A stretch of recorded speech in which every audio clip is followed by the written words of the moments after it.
안녕하세요. 미니의 보험약관입니다. 오늘은 자동차 보험, 산재 보험 모두에 청구 가능한 자동차 사고에 대해서 알아보겠습니다. 자동차를 운전해서 출퇴근을 하거나 회사 일을 하다 보면 자동차 사고가 날 수도 있겠죠. 이런 경우 자동차 보험으로 처리할 수도 있지만 산재 보험으로 처리할 수도 있습니다. 2018년 산재보험법의 출퇴근 제조항이 개정되면서 출퇴근 중 발생한 사고에 대해서도 산재보험을 적용받게 되었거든요. 그럼 출퇴근 중 교통사고가 발생한 경우 산재보험과 자동차 보험 중 어떤 보험으로 처리하는 게 피해자 입장에서 유리할까요? 먼저 어느 보험으로 처리하는 것이 유리한지 불리한지를 따지기 전에 각 보험의 취지를 알려드리면 산재보험은 국가가 보상하는 사회보험이고 자동차 보험은 가해자가 보상하는 배상책임 보험입니다.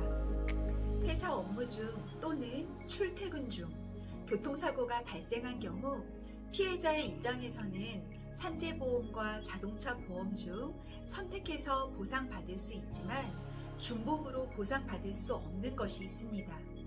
산재보험에서는 보상하는 항목과 자동차 보험에서 보상하는 항목이 유사한 경우인데요.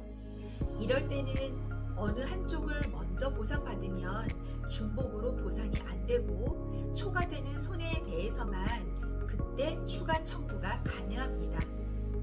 추가 청구가 가능한 것은 성형치료비, 위자료, 생활지원인데요.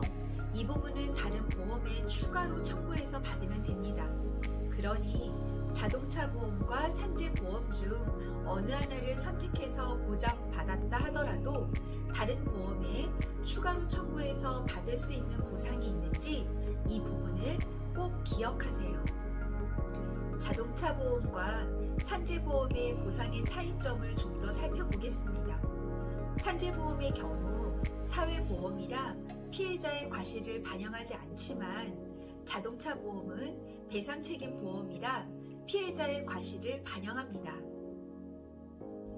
보험금을 지급할 때 본인의 과실만큼을 공제하고 보험금을 지급합니다.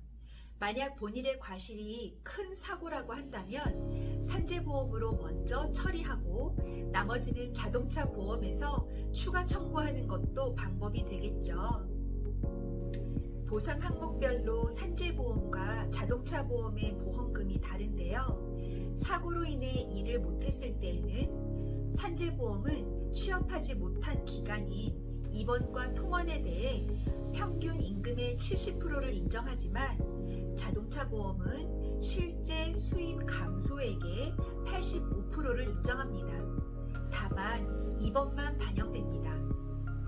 사망사고의 경우 산재보험은 유족이 있을 경우에는 연금으로 지급하지만 자동차 보험에서는 일시금으로 지급하고요. 장례비의 경우 산재보험은 평균 임금의 121분을 지급하지만 자동차 보험은 모든 사람에게 동일하게 500만 원을 지급합니다. 따라서 청구 순서는 크게 중요하지 않지만 이왕이면 전체 금액이 많이 산출되는 보험에 먼저 청구하고 나머지 보험에 일부 초과되는 항목을 추가 청구하는 것이 효율적입니다. 단 본인 과실 100%인 사고나 단독 사고의 경우에는 자동차 보험 약관상 자동차 보험을 먼저 청구하는 것이 유리한 보험사가 있습니다. 이런 경우에는 전문가의 도움을 받아보시길 바랍니다. 오늘은 자동차 보험, 산재 보험 모두 청구 가능한 자동차 사고에 대해서 알아보았습니다. 감사합니다.